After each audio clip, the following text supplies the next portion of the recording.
प्रभु राम देव भगवान अल्लाह खुदा ईश आदि नाम एक ही शक्ति के हैं। वो कैसा है, कहां है, कैसे मिलता है, किसने देखा है? ये प्रश्नवाचक चिन्ह पूर्ण रूप से हटाने के लिए अवश्य सुनिए जगत गुरु तत्वदर्शी संत रामपाल जी महाराज के अमृत वचन, सर्व पवित्र धर्मों के पवित्र शास्त्रों के आधार पर। तो पुण्यात्माओं, इस एक कंसेप्ट को क्लियर करने के लिए कि सूक्ष्म वेद में जो लिखा है वो सारा सत्य है, लेकिन हमने असत्य ग्रहण कर रखा था, इसलिए हमारे सत्य हमें अच्छा नहीं लगा, सुहाया नहीं। उस सत्य को सत्य ग्रहण कराने के लिए आपके हृदय में इसको स्थान बनाने के लिए ये इतना सत्संग करना पड़ रहा है। अब क्या निष्कर्ष निकला?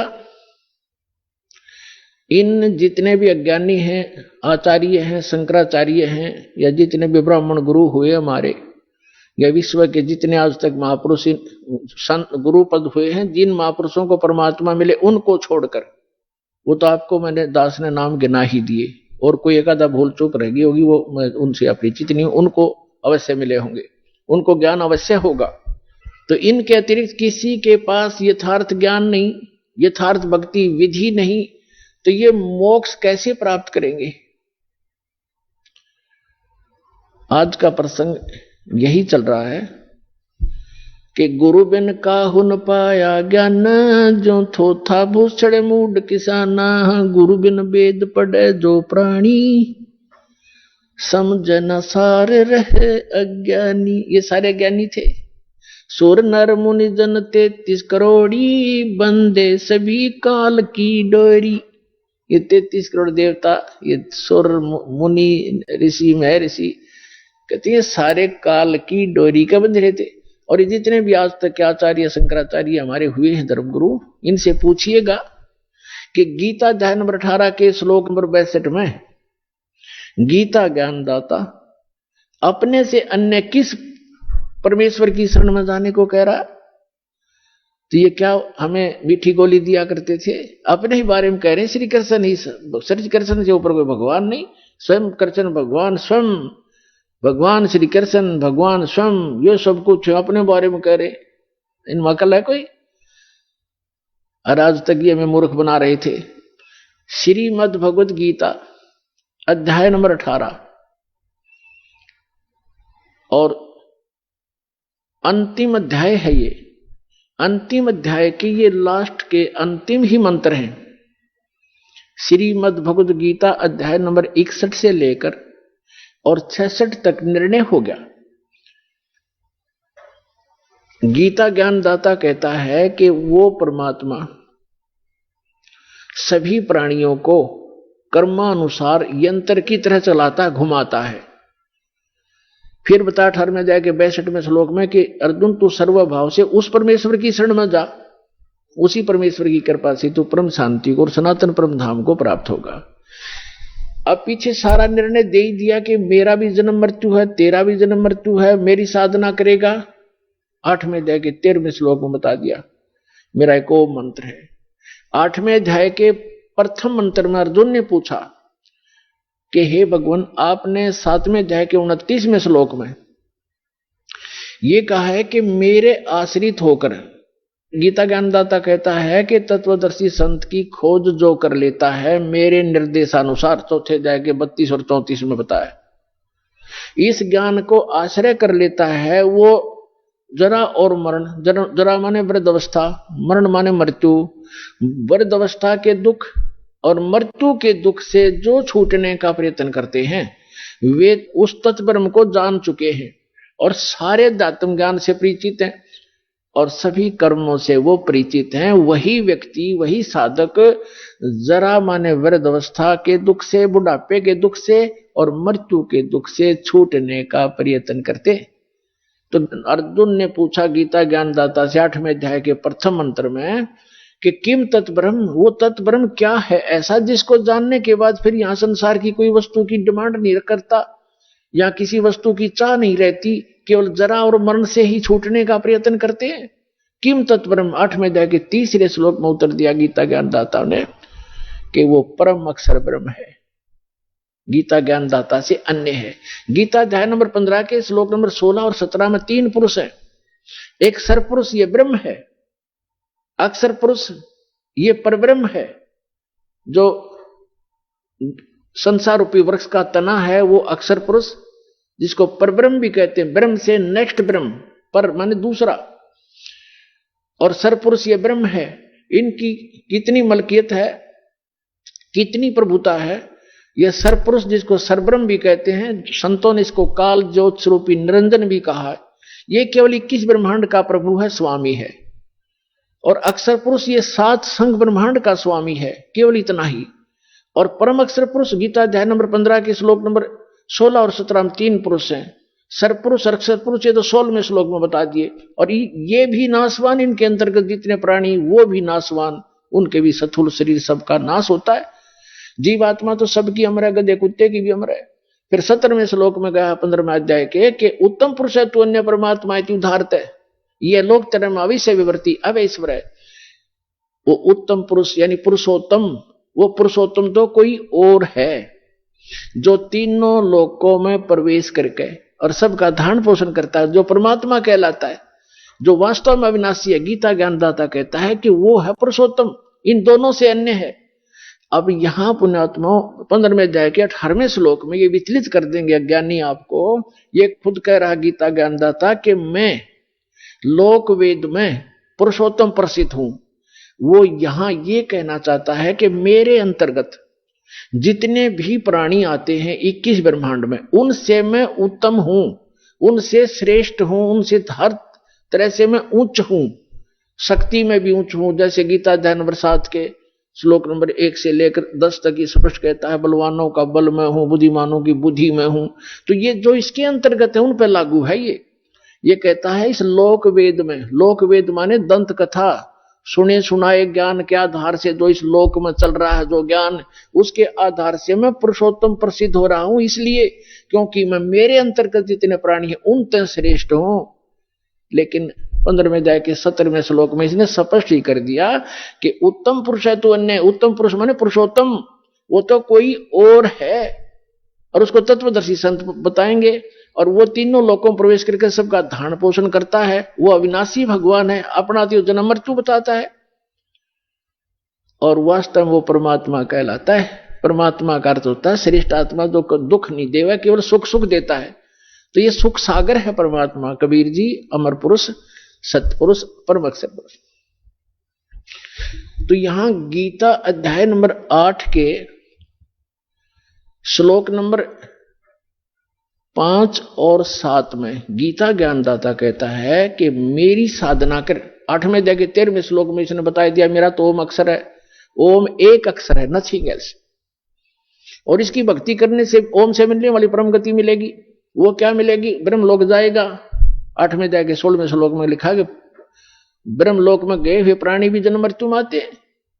तो ये कहता है कि 8वें अध्याय के 5 और 7 में कि मेरी भक्ति करेगा मुझे प्राप्त होगा, लेकिन युद्ध भी करना पड़ेगा।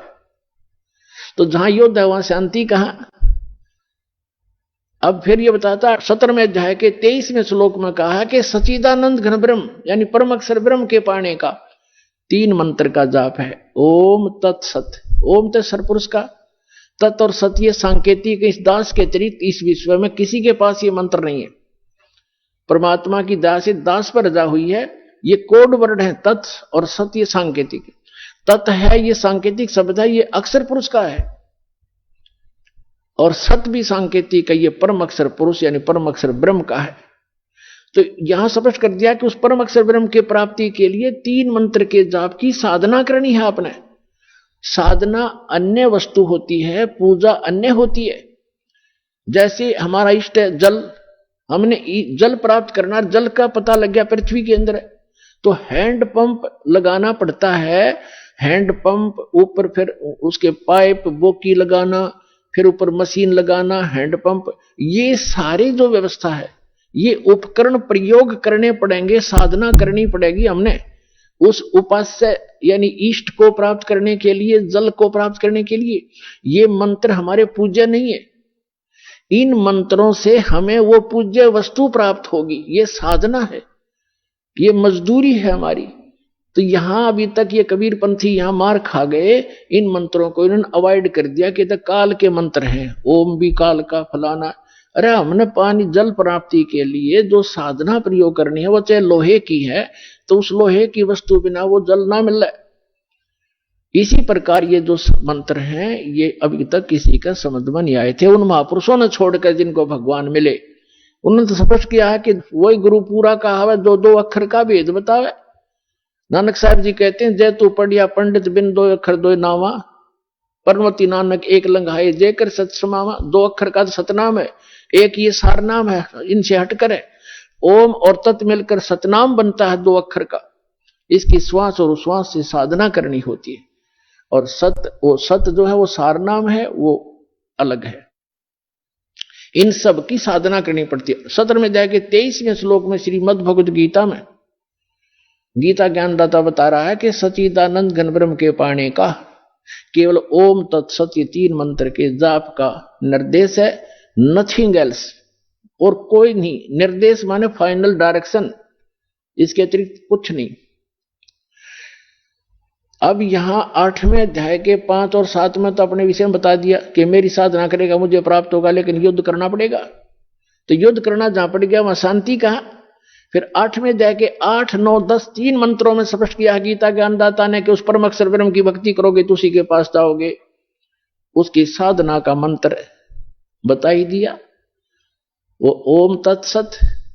तत् और सत ये सांकेतिक है, ये खुद नहीं जानता गीता ज्ञानदाता। उसके लिए चौथे अध्याय के 32 और 34 में स्पष्ट कर दिया है मंत्र में कि जो सच्चिदानंद घन ब्रह्म अपने मुख कमल से, परम अक्षर ब्रह्म स्वयं आते हैं यहां पर, वो काल पुरुष, और अपने मुख कमल से यथार्थ ज्ञान और यथार्थ भक्ति विधि बताते हैं। उसके अंदर विस्तार से कही गई है वो धार्मिक अनुष्ठानों की जानकारी, यज्ञों की। यज्ञ माने धार्मिक अनुष्ठान, साधनाएं। उसको जानने के बाद साधक फिर पूर्ण मोक्ष प्राप्त कर जाता है। उसके लिए तत्वदर्शी संतों के पास जाने के लिए गीता ज्ञानदाता कहता है। इसे सिद्ध है कि गीता ज्ञानदाता न तो तत्व ज्ञान से परिचित, और तत्व ज्ञान गीता ज्ञानदाता से अन्य है, और वो तत्वदर्शी संत भी अन्य है। तो वो ये दास है, रामपाल दास आज विश्व में इस तत्व ज्ञान से परिचित।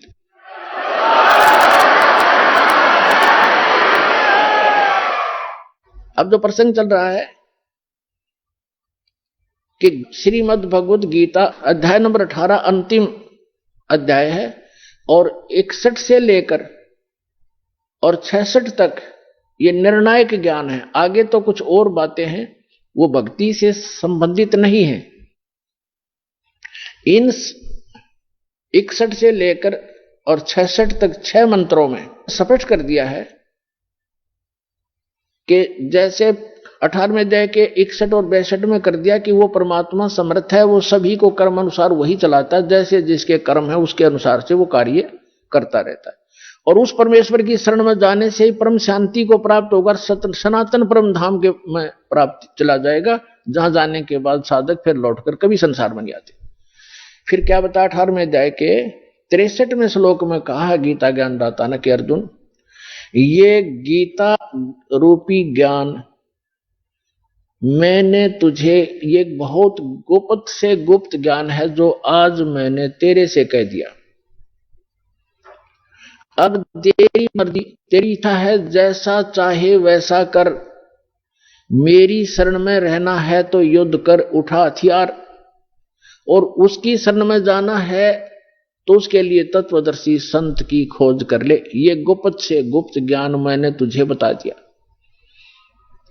18वें अध्याय के 64वें श्लोक में गीता ज्ञानदाता तुरंत कहता है कि एक गुप्त से गुप्त ज्ञान और बताऊं, फिर सुन कि जिस 18वें अध्याय के 62वें श्लोक में जिस परमेश्वर की शरण में जाने को मैं तुझे कह रहा हूं, वो मेरा भी इष्ट देव है, वो मेरा भी पूज्य है। ये और गुप्त से गुप्त भेद बता दिया। अब 18वें अध्याय के 63वें श्लोक में स्पष्ट कर ही दिया कि ये गीता रूपी ज्ञान अति गुप्त से गुप्त मैंने तुझे बता दिया, सब गोपनीयों से भी गोपनीय। और कहता है एक और गोपनीय से भी गोपनीय बताता हूं, 18वें अध्याय के 64वें श्लोक में कि यही मेरा भी पूज्य देव है, इष्ट देव है। इष्ट में असी दृढ़म, ये पक्कम पक्का, नो डाउट। फिर 18वें अध्याय के 65वें श्लोक में कहा कि अर्जुन यदि मेरी शरण में रहना है तो मैं पक्का वायदा करता हूं, मेरा शमन कर, मुझे नमस्कार कर, मुझे प्राप्त होगा। 18वें अध्याय के 66वें श्लोक में फिर फैसला दे दिया कि यदि तूने मेरी शरण में रहना है, तो पहले बता चुका हूं, उसकी शरण में जाना है तो सर्वधर्मान परित्यज्य माम एकम शरणम व्रज। यहां इन अनाड़ी अज्ञानियों ने व्रज का अर्थ आना किया है, जबकि व्रज का अर्थ जाना होता है। अब ये क्या कहते हैं कि अर्जुन सर्वधर्मान परित्यज्य माम, मेरे सतर की सभी पूजाओं को छोड़कर मेरी शरण में आ जा। अरे भले आदमियों, दूसरे अध्याय के 7वें श्लोक में अर्जुन कहता है कि मैं आपकी शरण में हूं, आपका शिष्य हूं, मेरी बुद्धि काम करना बंद कर गई है, जो मेरे हित में हो आप मुझे राय दें। तो श्री कृष्ण जी की शरण में अर्जुन तो पहले ही था। अब ये कहो कि सर्वधर्मान परित्यज्य माम एकम शरणम व्रज, व्रज का अर्थ जाना होता, आना नहीं। जैसे इंग्लिश वर्ड गो है, गो का अर्थ कम नहीं हो सकता, आना नहीं हो सकता। कहीं सेंटेंस थे उसकी कितनी बनाए जाओ, फलाना व्याकरण बनती है, फलाना बनती है, फलानी धातु बनती है, अटपट मारते हैं, मूर्ख बनाते हैं, इनको ज्ञान नहीं है। तो इसमें कहा कि सर्वधर्मान परित्यज्य माम, मेरे सतर की सभी धार्मिक पूजाएं छोड़ दे। परित्यज्य कौन कौन सी है? ओम नाम का जाप है, जैसे ओम तत्सत, ये 3 मंत्र का जाप है, आपको दिया जाता है जिनको कंप्लीट कोर्स प्राप्त हो गया है। तो ओम जो मंत्र है ये ब्रह्म की साधना है, इसके सतर की धार्मिक कमाई है, हम इसको दे देंगे। पहले हम इसको ब्रह्मलोक में जाकर नष्ट करते थे, देवता बन जाते थे, अपना धन नाश करके फिर गधा बन जाते थे। तो अब हमें ज्ञान हो गया, हम इसका कोई प्रतिफल नहीं लेंगे, अपनी पूंजी नाश नहीं करेंगे। हमारे ऊपर इसका ऋण है, क्योंकि ये पृथ्वी इसने तप करके प्राप्त कर रखी है और हम इसमें बेमतलब आ गए। अब इसने हमें मजदूर बना लिया कि यहां कमाओ और खाओ और मेरा टैक्स दो, हमें मजदूर बना रखा, बंधक। तो अब परमात्मा आए हैं हमें छुड़वाने के लिए, विधि बताई कि इसका टैक्स दो, मैं तुम्हारा अकाउंट कराऊंगा और इसका तो ये मजदूरी करो, इससे पीछा छुड़ाओ, चलो सतलोक में जहां से तुम आए हो, जहां कभी दुख नहीं होता।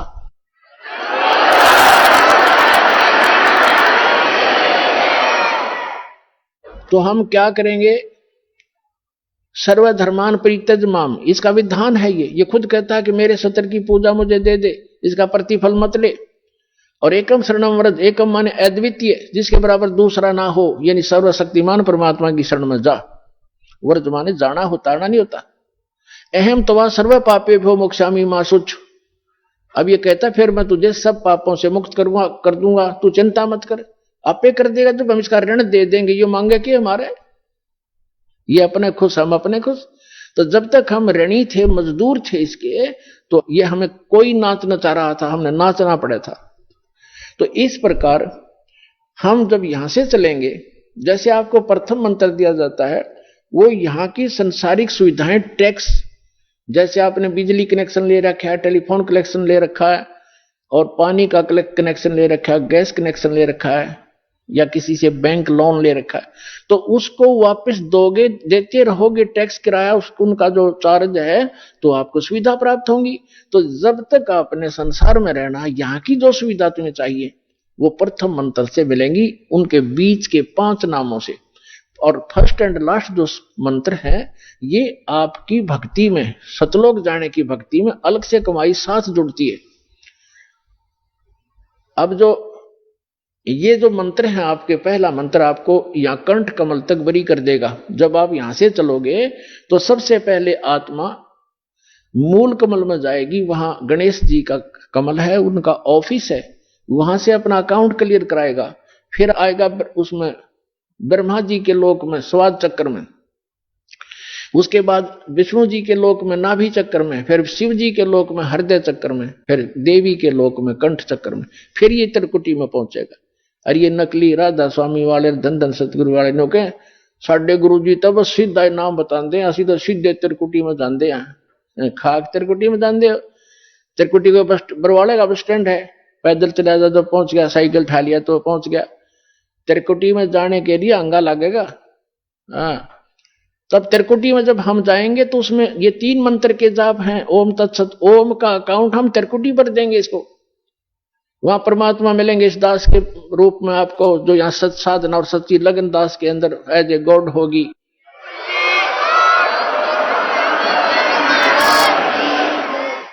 तो उसको लेकर के परमात्मा जाएगा इस धर्मराज के दरबार में, जो यहाँ का न्यायाधीश है, और उसको ये गीता अध्याय नंबर 18 का श्लोक नंबर 66 यानी ये विधान कोड करेगा। ये दास आपका वहां वकील बनेगा। कबीर साहब कहते हैं, कर लो गुरु वकील मुकदमा भारी है। ये कर लो गुरु वकील मुकदमा भारी है, यानी गुरु का रोल यहां से लेकर लास्ट तक चलेगा। करेगा भगवान, लेकिन निमित्त दास रहेगा। तो वहां पर ये धारा 18वें अध्याय की 66 में संविधान की धारा वहां रखी जाएगी कि सर्वधर्मान परित्यज माम एकम शरणम व्रज। ये पकड़ो, तुम्हारा विधान है। और ये सारी ओम सतर की जो पूजा अपनी, ये पकड़ो, इनकी अकाउंट क्लियर करो। इससे हम 11वां द्वार पार कर जाएंगे। 11वां द्वार पार करके हम प्रवेश करेंगे जब वहां अक्षर पुरुष का लोक आएगा। 7 संग ब्रह्मांड है, उससे पार होने का जो हमने किराया देना है, वहां से उसका साधन हमें मिलेगा। और उसके प्रतिफल में हम इस तत्व मंत्र की कमाई उसको देंगे। वो हमें 12वें द्वार में जा छोड़ेगा। 12वां द्वार पार करके हम सतलोक चले जाएंगे। वहां जाकर फिर कभी लोग लौट कर संसार में नहीं आएंगे। बोलो सतगुरुदेव।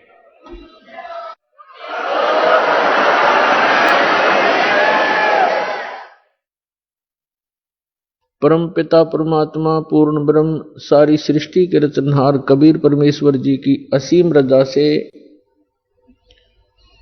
आप सभी पुण्यात्माएं सत्संग सुनने के लिए उपस्थित हुए।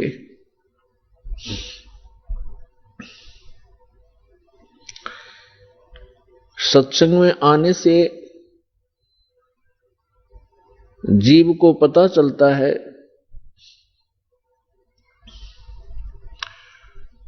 हम कौन हैं, कहां से आए हैं,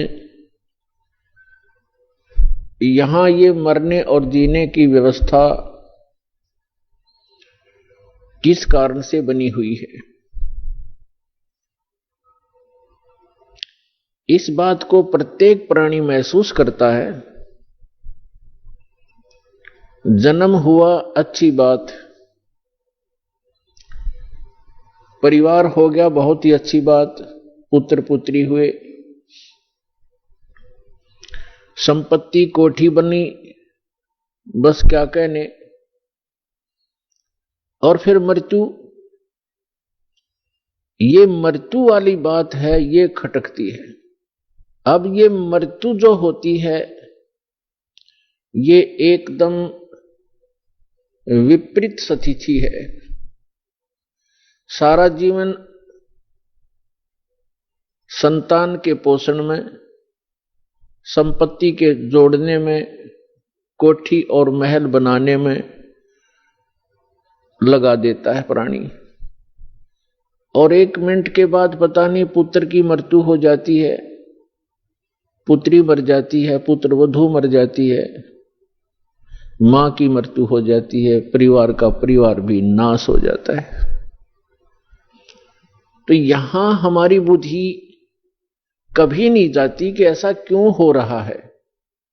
हमने एक ये परंपरा मान ली कि ऐसा होता ही है, ऐसा होता है, सबके साथ हो रहा है, इसलिए दुख तो होता है। लेकिन शेष बचे हुए ये सोचते हैं हम तो अभी कुशल हैं, बस ऐसे हम अटकलबाजी से यहां जी रहे हैं। तो परमात्मा कहते हैं साथी हमारे चले गए। हमें समझाने के लिए परमात्मा अपने ऊपर ही उदाहरण दे रहे हैं। कबीर परमात्मा जी ये हमारे पिता हैं। साथी हमारे चले गए, हम भी चालन हारे, कोई कागज में बाकी रह रही, ताते लगी है वारे। कोई कागज में बाकी है, कोई श्वास शेष हैं आपके, इसलिए देर लगी हुई है आपको। और जो चले गए संसार छोड़कर, उनके भी, उनकी आशाएं, उनके इरादे, उनकी सोच यही थी कि अभी मृत्यु नहीं होगी। फिर परमात्मा याद दिलाते हैं, स्वयं आकर के कबीर भगवान यथार्थ ज्ञान, यथार्थ भक्ति विधि, अपने द्वारा रची हुई सृष्टि को ही भी वो खुद ही ठीक ठीक बताते हैं। और हम कहां थे ये हमें नहीं मालूम हो सकता, चाहे कितनी बात बनावे। ये तो रचनहार ही बता सकता है कि आप यहां क्यों दुखी हो रहे हो, ये मरने जीने की व्यवस्था कौन सी अच्छी है।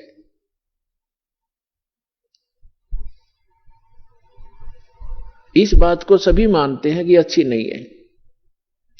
तो इसलिए परमात्मा हमें जगाना चाहते हैं, यथार्थ ज्ञान हमारे हृदय में उतारना चाहते हैं, पहले ये बता करके कि जिस व्यवस्था में आप व्यवस्थित हैं और जिन क्रियाओं में आप तत्पर हैं, यदि आप परमात्मा की साधना भक्ति नहीं करते हो, मोक्ष प्राप्ति का प्रयत्न नहीं कर रहे हो, तो ये क्रियाएं तो पशु पक्षी भी कर रहे हैं। तो मानव शरीर की क्या आवश्यकता थी, जिसमें परमात्मा ने अच्छी सोच दी है, बुद्धि दी है, और समय पर गर्मी सर्दी प्राकृतिक आपदाओं से बचने की व्यवस्था भी हम कर सकते हैं। जैसे गर्मी से बचने के लिए कोई झोंपड़ी महल मकान बना सकते हैं, इतनी बुद्धि भगवान ने दी है। समय पर आहार करने के लिए हम पूर्व संग्रह कर लेते हैं, अन्न इकट्ठा कर लेते हैं, और गर्मी सर्दी से बचने के लिए भी हम कोई झोंपड़ी महल बना लेते हैं। इसका उद्देश्य क्या है? इसका उद्देश्य ये है, इन सब सुविधाओं को परमात्मा ने इसलिए दिया है कि आप प्राकृतिक आपदाओं से डिस्टर्ब ना हो सकें और भक्ति करते रहें। जैसे परमात्मा की प्राप्ति में ये आत्मा उसी समय से व्याकुल है जिस समय से ये उस परम पिता के उस सुखमय सथल से, उस सतलोक से, अमरलोक से बिछुड़ कर आई है, उस परम पिता से दूर हुई है। उसी दिन से इसको आभास हो गया है कि जो सुख मैं छोड़ के आया हूं वो यहां नहीं है, उसकी खोज में। फिर ये अपनी अटकलबाजी से, जीव सोच से सोचने लगता है, प्रयत्न करता है। जैसे कोई निर्धन है, वो सोचता है कि धनवान सुखी होंगे, धन में सुख होगा। और धनी व्यक्ति को स्वप्न में भी सुख नहीं होता। उन आत्माओं, निर्धन को तो ये बात जचे नहीं कि धनवान सुखी नहीं, लेकिन किसी धनवान यानी मायाधारी से मिलकर देखना, उसके ऊपर कितनी समस्याओं का पहाड़ होगा, आप सोच भी नहीं सकते। जहां माया है वहां शीतलता नहीं हो सकती, जहां भट्ठी अग्नि की तप रही हो वहां शीतलता नहीं हो सकती। ये माया अग्नि की भट्ठी है, इसके निकट बैठकर प्राणी कभी भी शीतलता महसूस नहीं कर सकता। धनी व्यक्ति सोचते हैं कि राजा लोग सुखी होंगे। राजा को सुख स्वप्न में भी नहीं होता। आपको ऐसा लगता है जैसे इसके आगे पीछे बड़ी सेना चलती है, बड़े बड़े अधिकारी सलूट लगा रहे होते हैं, ये महासुखी होगा, कारों में चलते हैं। सपने में भी सुख नहीं है इनको, क्योंकि हमने सुख का पता ही नहीं जो सुख होता है। राजा लोग समझते हैं कि ऊपर के ये देवता लोग सुखी होंगे स्वर्ग आदि में। स्वर्ग के देवता सोचते हैं इंद्र सुखी होगा, जो देवराज है, देवताओं का राजा है।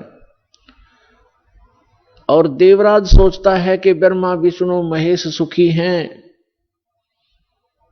ब्रह्मा विष्णु महेश कहते हैं हम स्वप्न में भी सुख नहीं हमारे को। आपने भगवान विष्णु की कथा पढ़ी होगी, बहुत बार सुनाई है, देवी भागवत प्रथम स्कंद में खुद स्वीकार करते हैं श्री विष्णु जी, ब्रह्मा जी को बता रहे हैं कि मैं अधिकतर समय में तप करता हूं और तप से अपने बैटरी चार्ज करके सिद्धियां प्राप्त करके फिर राक्षसों के साथ युद्ध करता हूं। कभी मुश्किल से कोई समय मिलता है तो लक्ष्मी के साथ सुखपूर्वक समय बिता पाता हूं। तो खाक सुख है यहां पर। परमात्मा बताते हैं झूठे सुख को सुख कहे, ये मान रहा मन मोद, सकल चबीना काल का, कुछ मुख में कुछ गोद।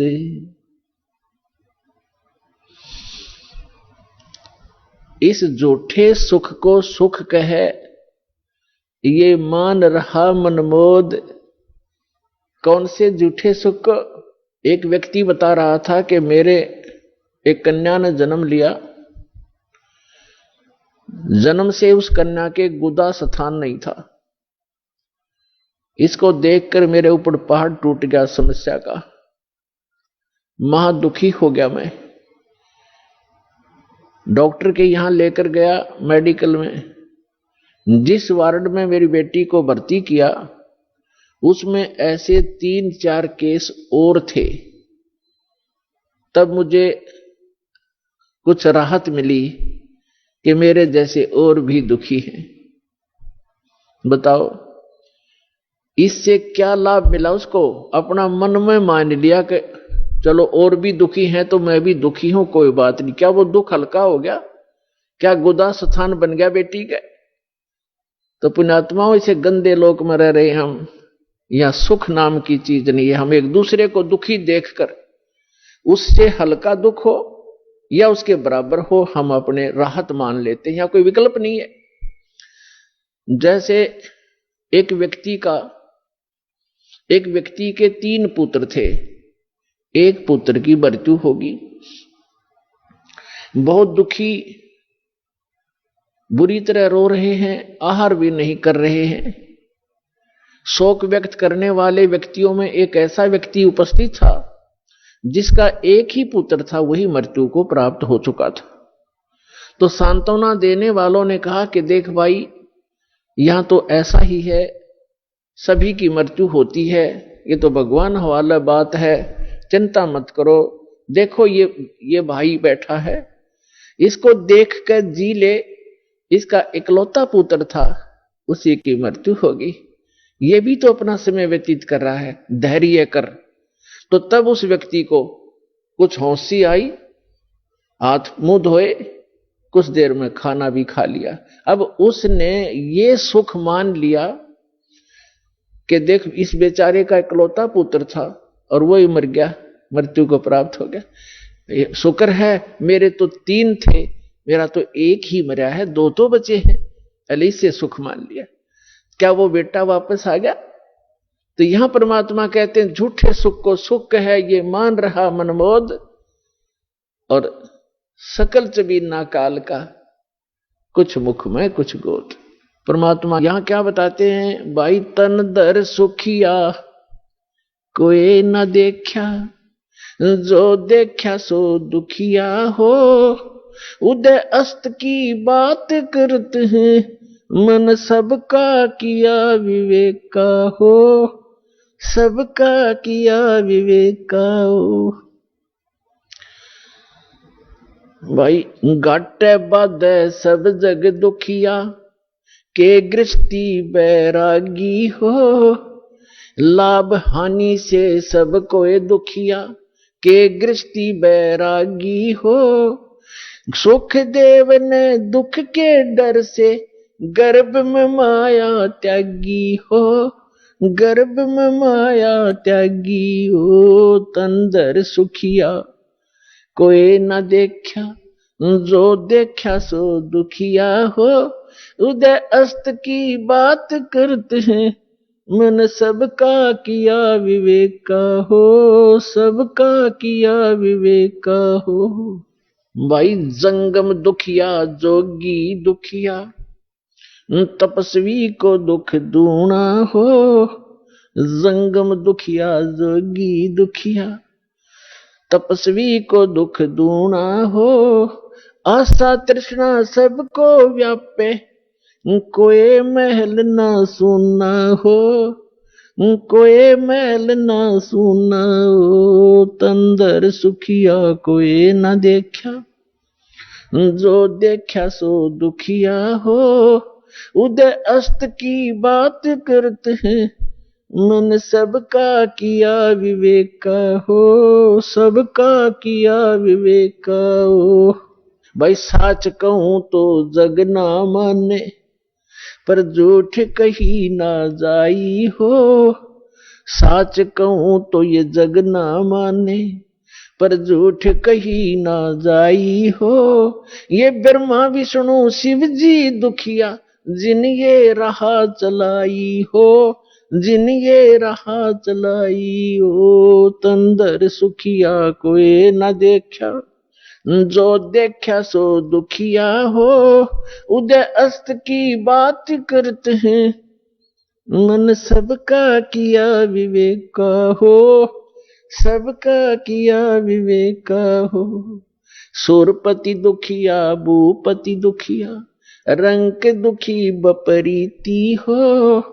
सुरपति दुखिया भूपति दुखिया, रंग दुखी बपरीती हो। कहे कबीर और सब दुखिया, एक संत सुखी मन जीती हो, संत सुखी मन जीती हो। तंदर सुखिया कोई न देखा, जो देखा सो दुखिया हो। उदय अस्त की बात करते हैं, मन सबका किया विवेका हो, सबका किया विवेका हो। सुरपति दुखिया भूपति दुखिया, रंग दुखी बपरीती हो। सुरपति दुखिया भूपति दुखिया, रंग दुखी बपरीती हो। कहे कबीर और सब दुखिया, एक संत सुखी मन जीती हो, संत सुखी मन जीती हो। पुण्यात्माओं, सौभाग्य आपका,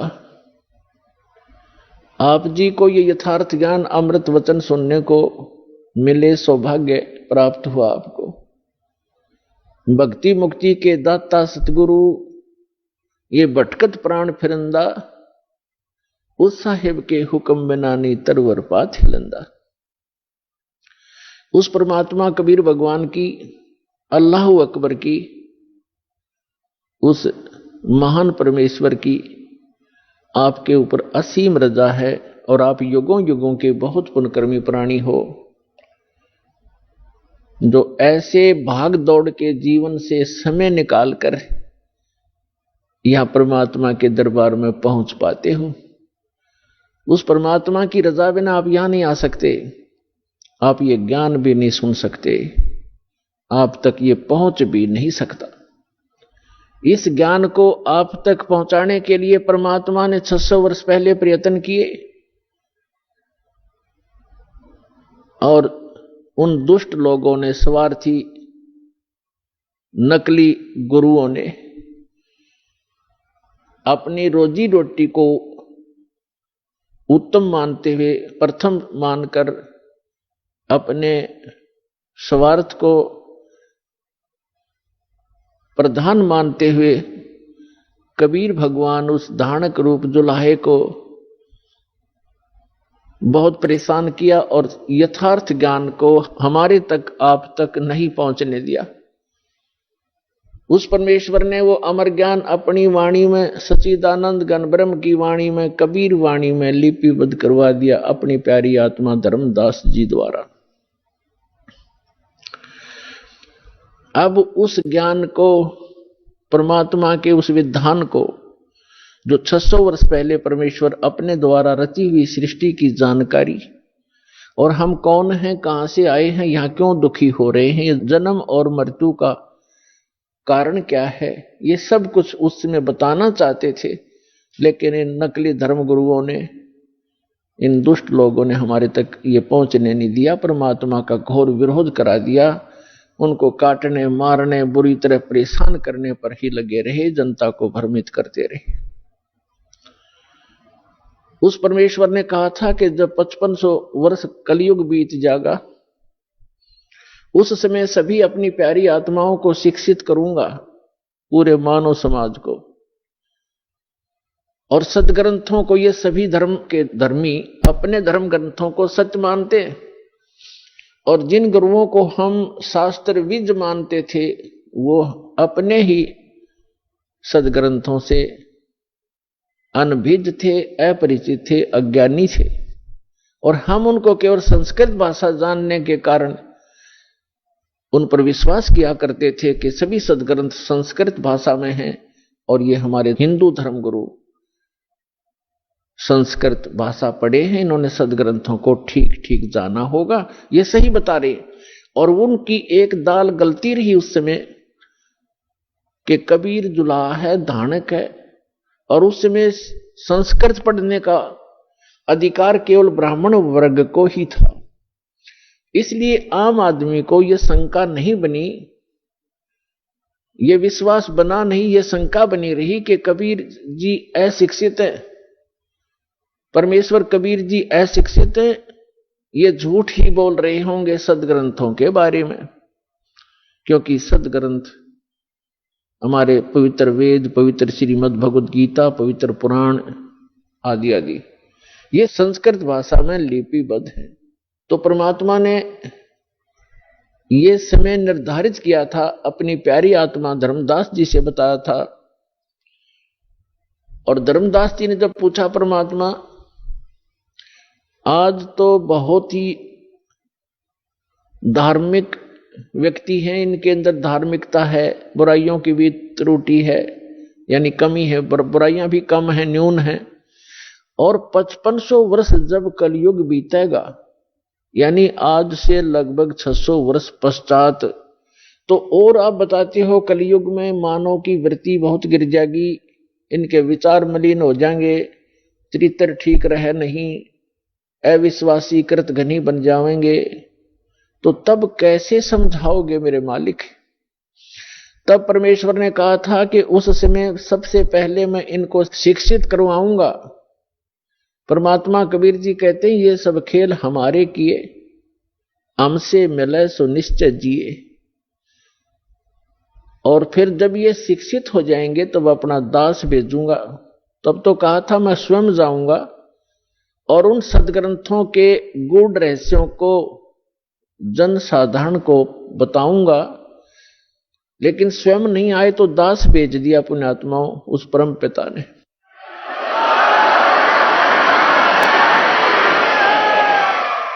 और आज आप देख रहे हो ये इलेक्ट्रॉनिक सिस्टम, इलेक्ट्रॉनिक उपकरण, इंटरनेट सिस्टम, ईमेल, प्रोजेक्टर, ये सीडी, डीवीडी, पेन ड्राइव, जो भी ये टेक्निक परमात्मा ने, ये जो भी टेक्निक है उस परम पिता कबीर भगवान की दी हुई है मानव को।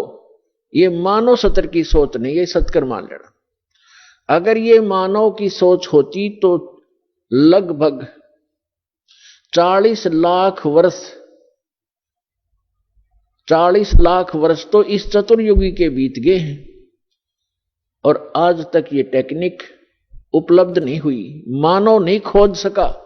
ये परमात्मा ने कलयुग इसलिए नाम रखा इसका कि इसमें मशीनरी युग होगा, टेक्निक इसके अंदर परमात्मा अपने बच्चों को देंगे, और उसका मूल उद्देश्य ये है कि इस तत्व ज्ञान को जो 600 वर्ष पहले परमात्मा कबीर जी बताना चाहते थे, आज घर बैठे अपने बच्चों को इन टीवी के माध्यम से, इंटरनेट के माध्यम से, ये जो यूट्यूब आदि बन गए हैं, इनके माध्यम से घर बैठे ये अमृत ज्ञान बताऊंगा, और तब ये समझ जाएंगे और मेरे पास आ जाएंगे, अपना कल्याण करवा लेंगे। तो ये सारा कुछ जो उपकरण बनवाए हैं परमात्मा ने, ये इसलिए दिए हैं, उस परमात्मा गॉड गिवन ये माइंड है, जीव का अपना सत्र की सोच नहीं है, ना ये बना सकता है।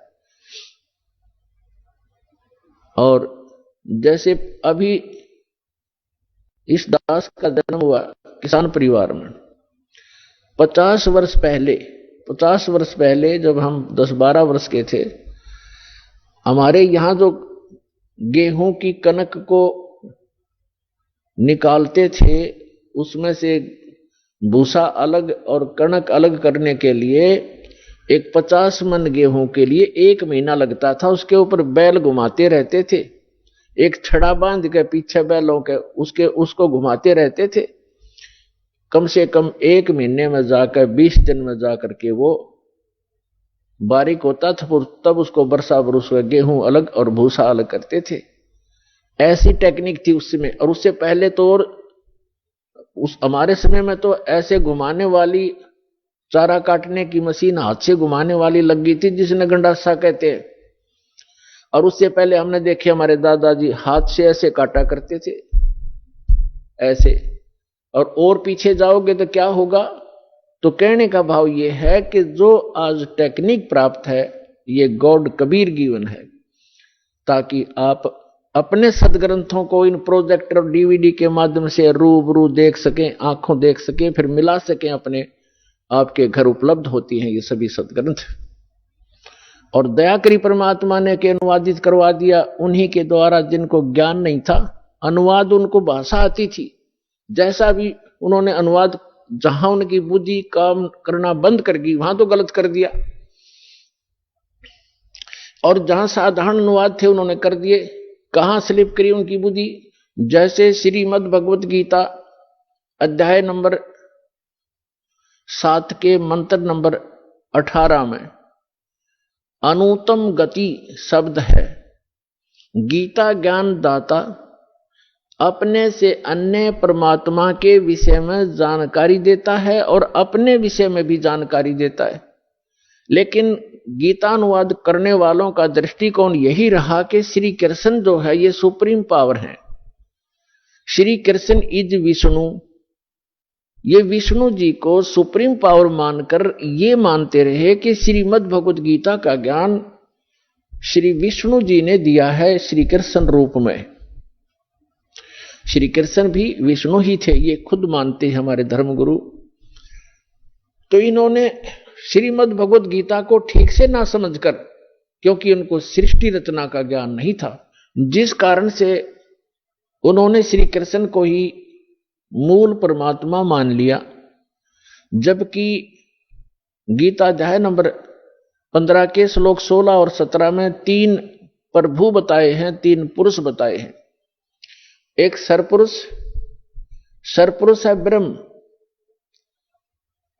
जिसको सरब्रह्म भी कहा जाता है। सरब्रह्म ये केवल 21 ब्रह्मांड का स्वामी है। और दूसरा अक्षर पुरुष, इसको अक्षर ब्रह्म भी कहते हैं, इसको पर ब्रह्म भी कहते हैं। ये 7 संख ब्रह्मांड का स्वामी है, प्रभु है, पुरुष है, मालिक है। पुरुष कहो परमात्मा को। श्रीमद् भगवत गीता अध्याय नंबर 15 के श्लोक नंबर 16 में कहा कि 2 पुरुष हैं इस संसार में, पृथ्वी वाले लोकों में, और ये भी नाशवान और इनके अंतर्गत जितने प्राणी हैं वो भी नाशवान है। जीव आत्मा किसी की नहीं मरती, वो तो पशु पक्षी की भी नहीं मरती। श्रीमद् भगवत गीता अध्याय नंबर 15 के श्लोक नंबर 17 में तुरंत कहा है, उत्तम पुरुष है तू अन्य। पुरुष माने परमात्मा, प्रभु, स्वामी। उत्तम पुरुष यानी पुरुषोत्तम। पुरुषोत्तम तो इन दोनों से कोई भिन्न है। सरपुरुष और अक्षर पुरुष जो 16वें श्लोक में बताए, इनसे कोई भिन्न है, वो वास्तव में परमात्मा कहा जाता है। उत्तम पुरुष है तू अन्य परमात्मा इति उदाहरत। यह लोक तरम आविश्य विभर्ति अवय ईश्वर। उत्तम पुरुष यानी पुरुषोत्तम, श्रेष्ठ भगवान, सही परमात्मा तो इन दोनों से कोई और है, अन्य है, और वही परमात्मा कहलाता है, वो परमात्मा कहा जाता है। और वही तीनों लोकों में प्रवेश करके सबका धारण पोषण करता है। आइए अब हम उन श्रद्धालुओं के अनुभव जानते हैं जो जगत गुरु तत्वदर्शी संत रामपाल जी महाराज जी से दीक्षा प्राप्त कर चुके हैं तथा उनके द्वारा बताए गए भक्ति मार्ग पर चल रहे हैं। नमस्कार सर। सत्य साहेब सर। सर क्या नाम है आपका? रामदिया। सर कहाँ से आए हैं आप? पेड़ी से। सर संत रामपाल जी महाराज से नाम दीक्षा आपने कब ली? 2009 में। सर संत रामपाल जी महाराज से नाम दीक्षा लेने से पहले आप क्या क्या भक्ति साधनाएं करते थे? प्यास भी गया था, सरसा से मैंने नाम ले रखा था 8 साल। भक्ति साधना वहाँ कुछ नहीं थी जी, भक्ति साधना तो वैसे चलते रहते, जाते थे आते थे बस। तो फिर आप संत रामपाल जी महाराज की शरण में कैसे आए? संत रामपाल जी की शरण में ऐसे आया, मैं दारू बहुत पीता था, मैं नशा बहुत करता था, मेरी बहुत दुखी जान हो गई थी, मैं गड़ियों में पड़ा रहता था पागल कुत्ते की तरह। तो मेरे को संत रामपाल जी का एक भक्त मिला, उसको मेरे को बताया, आ भगत जी कौन सी भक्ति करते हो, कितना ज्ञान है आपको? मैंने बोला मेरे को ज्ञान एक है भाई, किसी का लेकर ना मारो, और मेरे को कोई ज्ञान नहीं है।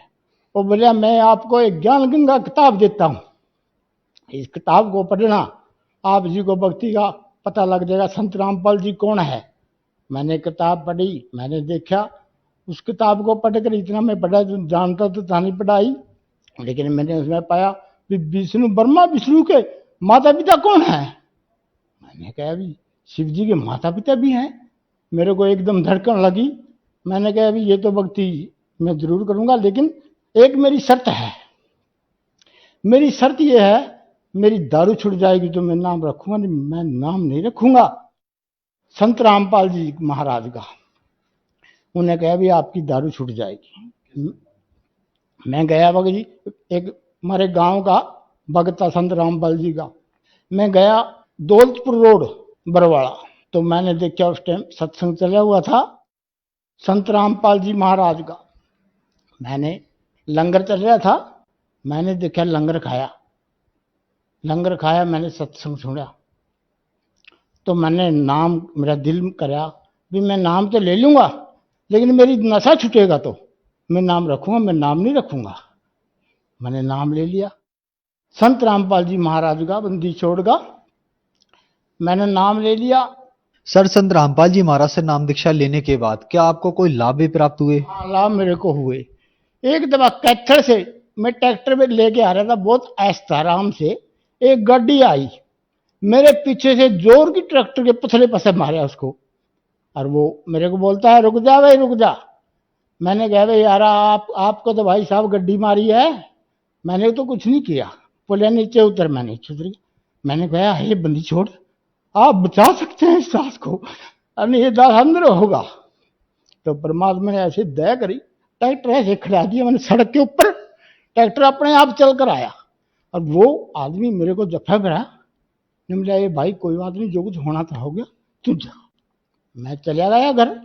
मैंने कहा हे बंदी छोड़, आप इतने मालिक हो, दया करी परमात्मा ने, संत रामपाल जी महाराज ने। सर दूसरा लाभ मेरे को ये हुआ कि मैं मोटर चल रही थी, मोटर का एक हाथ मैंने ड्राइवरी पर रख लिया, एक हाथ मैंने ऐसे मारा पानी पे, मैं उसी टाइम चिप गया उसके, मेरे एक चिंगार बिगड़ी, मैंने 2 जनों को मैंने ऐसे गुथ लिया, ऐसे डाई जा रहे हैं।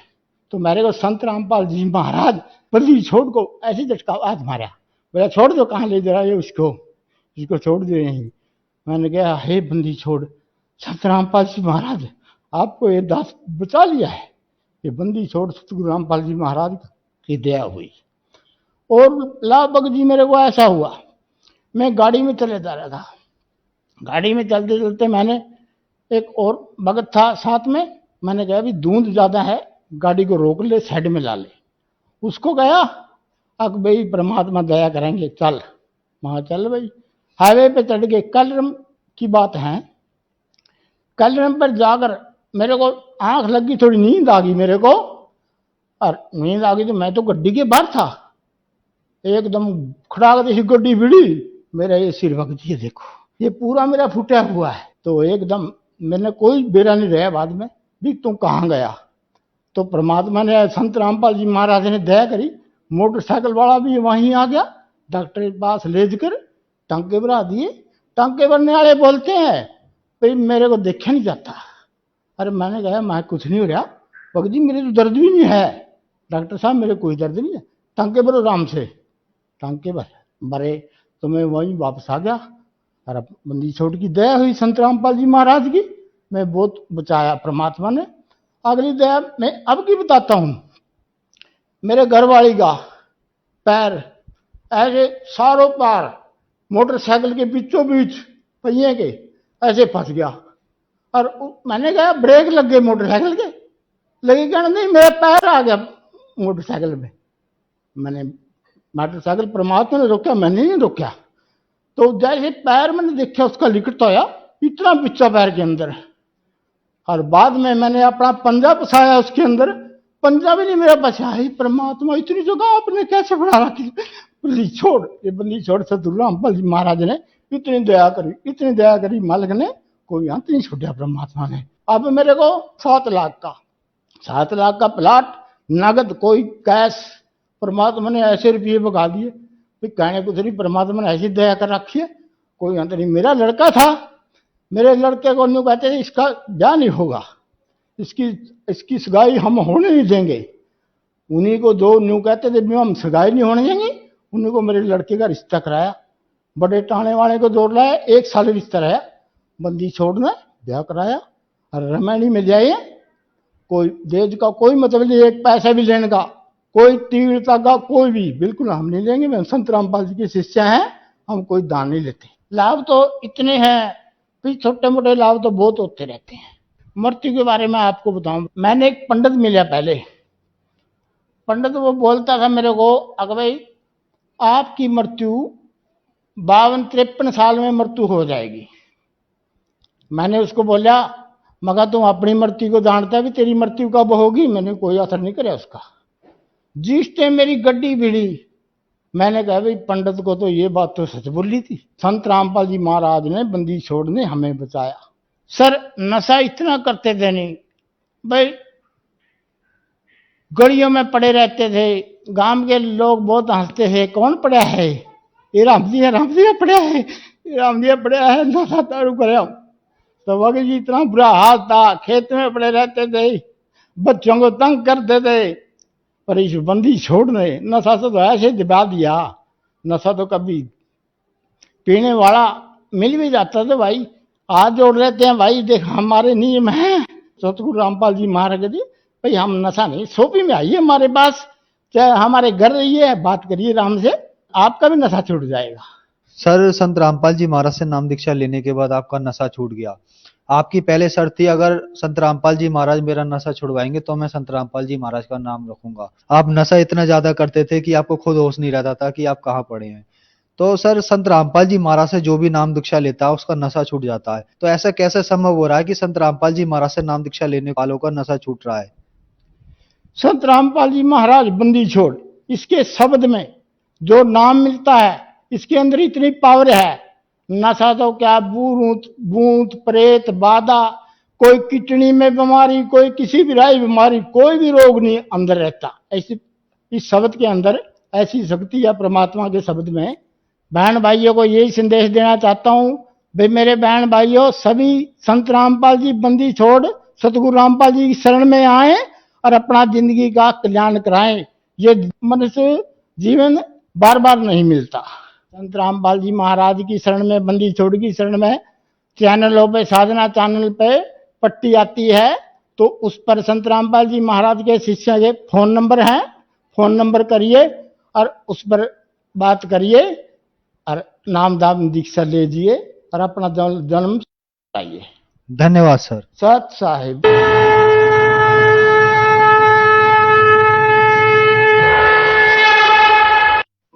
आप सुन रहे थे